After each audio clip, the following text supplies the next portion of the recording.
कि ये reverse column बनना है। बिस्मिल्लाहिर्रहमानिर्रहीम। स्टूडेंट्स, आज हम जो क्वेश्चन करने जा रहे हैं वो क्वेश्चन नंबर 7 है। क्वेश्चन नंबर 7 में और क्वेश्चन नंबर 1 to 6 में जो डिफरेंस है वो डिफरेंस आप लोगों से अगर शेयर करूं तो वो डिफरेंस कुछ यूं है कि आज का जो क्वेश्चन है ना, इसमें उसने हमें जो है वो कैश प्राइस नहीं दी हुई। सवाल के अंदर कैश प्राइस मौजूद नहीं है। तो कैश प्राइस मौजूद ना होने की वजह से हमारा सवाल थोड़ा सा चेंज हो गया है। ये मैं आपको क्वेश्चन भी दिखा रहा हूँ। ये देखें जी, इस वक्त सवाल आपके सामने है। इस पूरे सवाल को पढ़ लें अगर आप क्वेश्चन नंबर 7 को, तो आपको कहीं पर भी जो है ना वो कैश प्राइस नहीं मिलेगी। कैश प्राइस मौजूद ना होने की वजह से हमारा क्वेश्चन जो है वो चेंज हो गया है। ब्रेकअप टेबल तो आज बनेगा, लेकिन वो रिवर्स बनेगा। रिवर्स मेथड से ब्रेकअप टेबल जो है वो कैसे बनना है, उसके लिए ये व्हाइट बोर्ड पे आ जाएं और ये चेक करें। मैंने जो यहाँ पर इसकी बनाई है वो कॉलम बनाए हैं। पहले कॉलम में लिखा जाएगा नंबर ऑफ इंस्टॉलमेंट, कितनी इंस्टॉलमेंट है। दूसरे कॉलम में लिखा जाएगा amount due at the time of instalment, कि जब आपने किस्त दी तो उस वक्त कितने पैसे रह गए बाकी, और इंटरेस्ट की अमाउंट, और ये वाली कैश प्राइस की अमाउंट। तो क्योंकि ये रिवर्स कैलकुलेशन होनी है, रिवर्स कैलकुलेशन का मतलब है कि जो सबसे एंड वाली इंस्टॉलमेंट है ना वो आपने लिखते हुए सबसे पहले लिखनी है। तो जरा देखिएगा मैं इसकी कैलकुलेशन कैसे करने लगा हूं। लें जनाब, यहां पर हम लिखेंगे third instalment, third instalment. Third से हम जाएंगे सेकंड की तरफ, और सेकंड से फिर हम जाएंगे फर्स्ट की तरफ। थर्ड इंस्टॉलमेंट टोटल कितनी पे की, जब हमने याद रखें थर्ड इंस्टॉलमेंट पे की ना 6300, तो उस वक्त पैसे रहते ही 6300 रुपया थे ना, इसीलिए तो हमने ये वाली इंस्टॉलमेंट पे की। 6300 रुपया रहता था at the time of third instalment. तो जब हमारा 6300 रुपया रहता था तो फिर उसके ऊपर जो है वो असल में इंटरेस्ट कितना था। तो मेरे भाई इंटरेस्ट कैलकुलेट हम करने लगे हैं। देखिएगा जरा, 6300 के ऊपर इंटरेस्ट हमने लेना है। उसने क्वेश्चन के अंदर 10% पर एनम बताया है, लेकिन क्योंकि हमने इंटरेस्ट पे करना है हाफ ईयरली, इसलिए मैंने 10% को डिवाइडेड बाय 2 कर दिया, आधे साल पे कन्वर्ट कर दिया, तो 5 हो गया बाय 5, और डिवाइडेड बाय 105 होगा। सर 105 क्यों? क्योंकि रिवर्स कैलकुलेशन है। रिवर्स कैलकुलेशन जब होगी तो आप डिवाइडेड बाय 105, ऊपर जितना भी इंटरेस्ट होगा वो आप 100 के अंदर ऐड कर लेंगे, तो हमें पता चल जाएगा कि हमारा इंटरेस्ट जो है वो कितना है। तो मेरे भाई कितना इंटरेस्ट आया आपका? 300। 300 रुपीज इंटरेस्ट है। अगर 300 इंटरेस्ट है और आपने तो 6300 रुपया जो है वो आखिरी किस्त दी, तो उसमें से जो 300 इंटरेस्ट है वो अगर माइनस कर लें तो बाकी क्या बच गया? 6000। ये 6000 मेरे भाई आपकी कैश प्राइस है जब उस वक्त जब अभी आपने तीसरी किस्त दी। मतलब तीसरी किस्त तो आपने 6300 की दी, लेकिन उस 6300 के अंदर 300 रुपया सूद का शामिल था और 6000 असल वाली वैल्यू थी। अब चलते हैं जी, जब सेकंड इंस्टॉलमेंट दी हमने, सेकंड इंस्टॉलमेंट जब हमने सेकंड इंस्टॉलमेंट दी तो उस वक्त जो है वो कितने पैसे रहते थे। याद रखें, जब हमने सेकंड इंस्टॉलमेंट दी जी, जब हमने सेकंड इंस्टॉलमेंट दी उस वक्त थर्ड रहती थी ना? जी बिल्कुल रहती थी। तो मेरे भाई थर्ड उस वक्त कितनी रहती थी? भाई थर्ड उस वक्त जो है वो 6000 रुपया रहता था। 6000 रुपया आपका उस वक्त रहता था जब आपने सेकंड भी दी, क्योंकि ये जो 6000 है ये तो थर्ड के साथ गया था। तो at the time of second instalment ये 6000 आपके जिम्मे था। तो ये 6000 और साथ में आपने सेकंड इंस्टॉलमेंट की कितनी अमाउंट दी वो आपको क्वेश्चन से पता चलेगा। तो वो आप जरा क्वेश्चन को देखें, तो आपने सेकंड इंस्टॉलमेंट जो दी वो दी थी, बोल दे अमाउंट,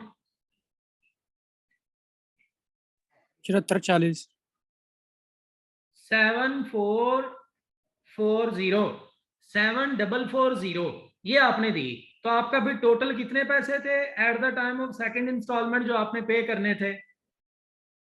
13,400 तो 40 रुपए। 13,440 रुपए के ऊपर सूद कितना बनता है? 5% डिवाइडेड बाय 105। जी क्या सूद आ गया?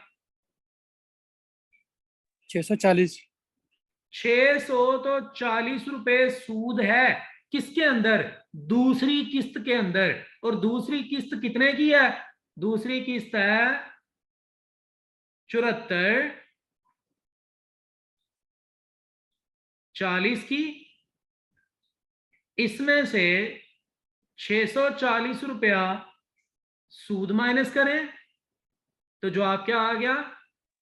6800 6800 6800 जी सर। लें जी। और प्लस कर लें साथ में ये ऊपर वाला 6000। तो क्या जवाब आ गया? 12,800 12,800 उस वक्त कैश प्राइस थी जब आपने सेकंड इंस्टॉलमेंट जो है वो भी पे की। अब आप चलें थर्ड इंस्टॉलमेंट की तरफ, सॉरी फर्स्ट इंस्टॉलमेंट की तरफ। At the time of first instalment आपके जिम्मे कितने पैसे हैं? एक तो आपके जिम्मे है जब जाहिर है पहली इंस्टॉलमेंट देने लगे आप, तो उस वक्त दूसरी और तीसरी आपके जिम्मे है। और दूसरी और तीसरी की जो कैश प्राइस बनती है वो है 12,800 दोनों की मिला के। और आपने जो पहली इंस्टॉलमेंट दी वो दी कितनी, वो जरा बताइएगा। 8200 8200।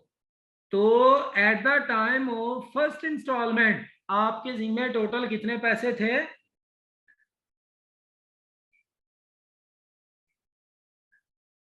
ये हो जाएगा 21,000। जी सर 2100 21,000 आपके जिम्मे था at the time of first instalment. जब अभी आपने फर्स्ट इंस्टॉलमेंट देनी थी ना उस वक्त आपके जिम्मे 21,000 था। इस 21,000 के अंदर सूद कितना था? 21,000 का 5% ले लें। वैसे उसने 10% दिया है लेकिन क्योंकि वो साल का है हमने 6 माह का लेना है इसलिए हमने 5% निकाला है। तो कितना सूद आया? 1000 1,000 रुपया आपका जनाब सूद की रकम है। तो टोटल जो है वो असल में था 21,000। उसमें से आप जो है वो ये सूद की रकम माइनस कर दें 1,000, तो आपके पास जवाब आ जाएगा टोटल 20,000। तो ये 20,000 आपकी कैश प्राइस थी। नहीं, एक बात रह गई, कौन सी? 20,000 ये और 10,000 आपने eight the time of agreement जब मशीन खरीदी डाउन पेमेंट के तौर पे दिया था 10,000। तो इसका मतलब ये हुआ आपकी जो टोटल मशीन है वो आपको 30,000 रुपए में जो है वो पड़ी। कैश प्राइस आपकी मशीन की 30,000 है। उस 30,000 में से 10,000 आपने दे दिया, बाकी 20 रह गया। 20 के ऊपर अब आप अगर आप सीधे वाला बनाए ना वो ब्रेकअप तो उससे आपकी सारी बातें मजीद क्लियर हो जाएंगी। लेकिन हमें वो रिक्वायर्ड नहीं है ना, हमने बनाना है। उसने हमसे मांगा था कि आप जो है वो बताएं इसकी कैश प्राइस। तो कैश प्राइस हम बता चुके हैं कि 30,000 हमारे पास जो है वो कैश प्राइस है। ये इसकी रिकॉर्डिंग हुई है। अगर किसी बच्चे को जो है वो कोई चीज मिसअंडरस्टैंड हुई हो, कोई चीज जो है वो ना समझ आई हो, वो दोबारा से भी इसको सुन सकता है। लेकिन बात यहाँ पे खत्म नहीं हुई। उसका अगला हिस्सा क्या है, जरा सवाल पे वापस चलते हैं और पढ़ते हैं उसने और हमसे क्या मांगा था।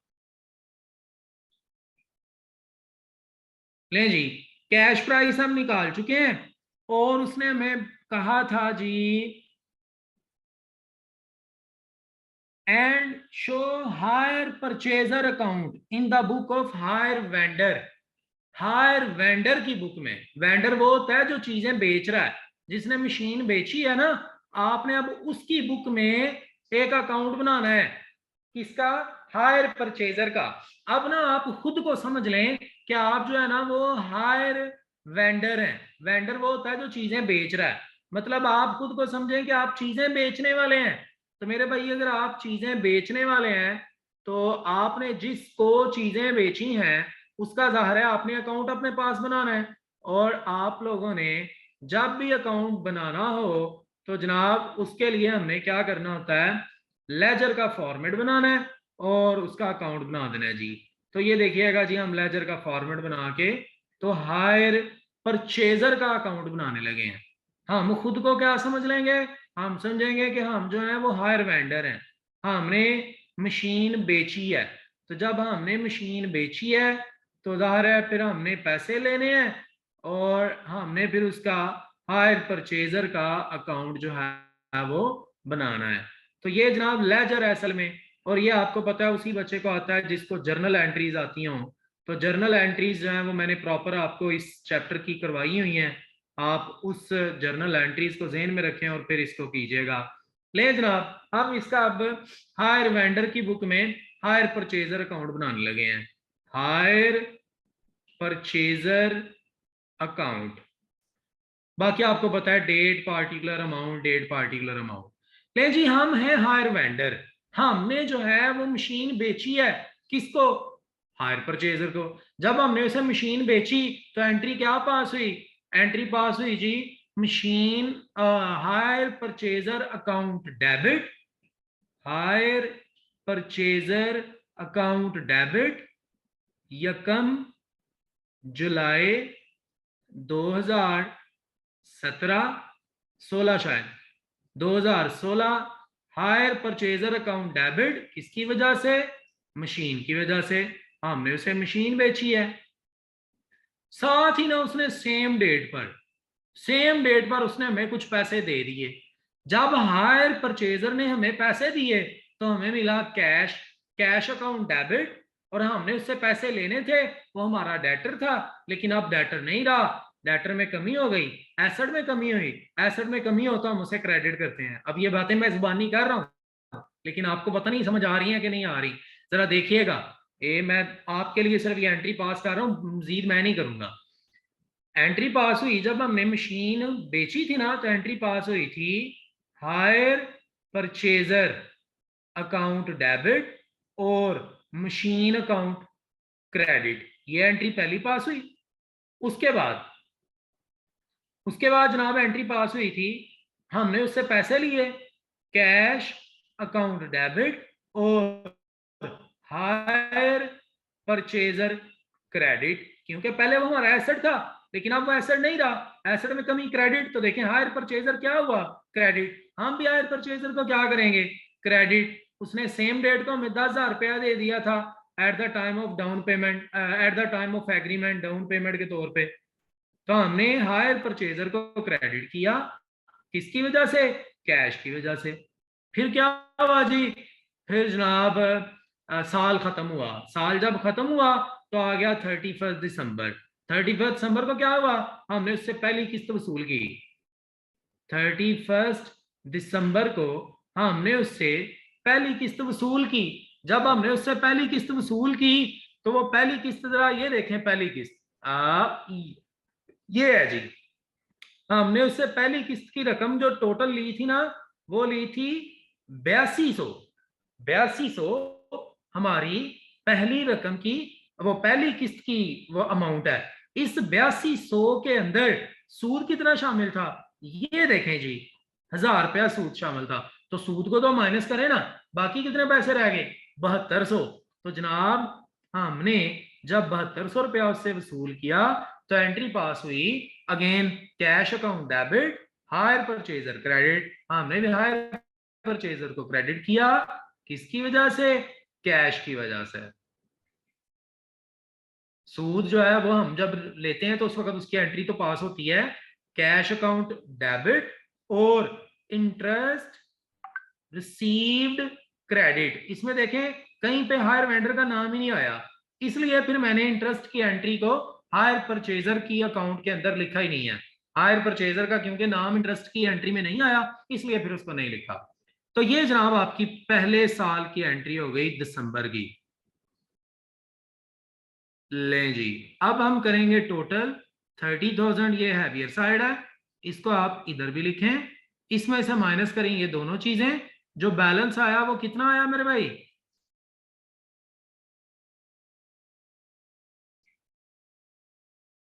जी बता देंगे आज। 30,000 में से 10,000 माइनस करें 20,000, 20,000 में से मजीद 7,200 माइनस कर दें 22,800। इस 22,800 को उठा के यहां लिख लें, 22,800 को यहां लिख लिया सर और 12,008 इसको नाम दिया जी 12,800 12,800 कहाँ है यार? 30,000 में से माइनस करो, हाँ 10,000 और 7200, सर 12 अब 12 आता है। देखो ना तुसी मन जो नाल नाल कैलकुलेशन नहीं दसनी तो मैं गलत ही करनी है।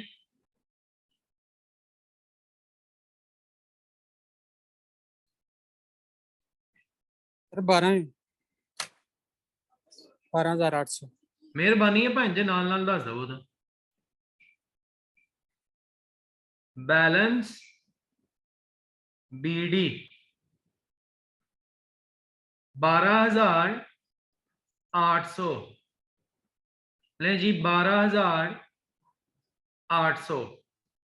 अब दूसरा साल शुरू हो गया 2017 और उसका जनवरी है, और हमने साल में उससे 2 किस्तें ली। जब पहली किस्त ली साल में वो हमने ली 31 जून को, 30 जून को हमने उससे किस्त ली।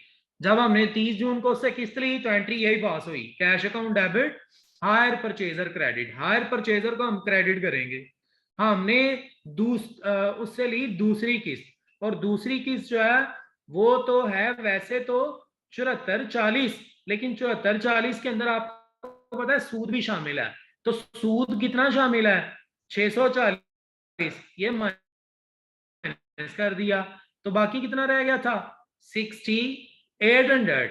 तो 6800 रुपीज हमने उससे पहला वसूल किया, फिर हमने उससे 31 दिसंबर में जाके अगेन जो है वो ली इंस्टॉलमेंट, और जो 31 दिसंबर को तीसरी इंस्टॉलमेंट ली वो टोटल ली थी 6300, लेकिन इस 6300 के अंदर 300 सूद का शामिल था, तो बाकी 6000। तो एंट्री फिर यही पास हुई, cash debit hire purchaser credit. तो हमने हायर परचेजर को क्रेडिट किया, किसकी वजह से? कैश की वजह से। अब आप इसका टोटल करें तो आपकी दोनों साइड जो है वो इक्वल आएंगी। इक्वल आने का मतलब ही यहां पर ये बनता है कि उसका और हमारा खाता आपस में खत्म हो चुका है, जो लेन देन था खत्म हो गया है। ये एक छोटा सा सिर्फ अकाउंट था, लेकिन मेजर जो है वो यहाँ पर ये हमारा वो रिवर्स ये था ब्रेकअप टेबल। उम्मीद है कि बात पल्ले पड़ गई होगी, दोबारा से क्वेश्चन को देखिएगा समझ आ जाएगी। आज का यही हमारा काम था एडवांस का। सो इंशाल्लाह कल जो है वो नया क्वेश्चन देखेंगे।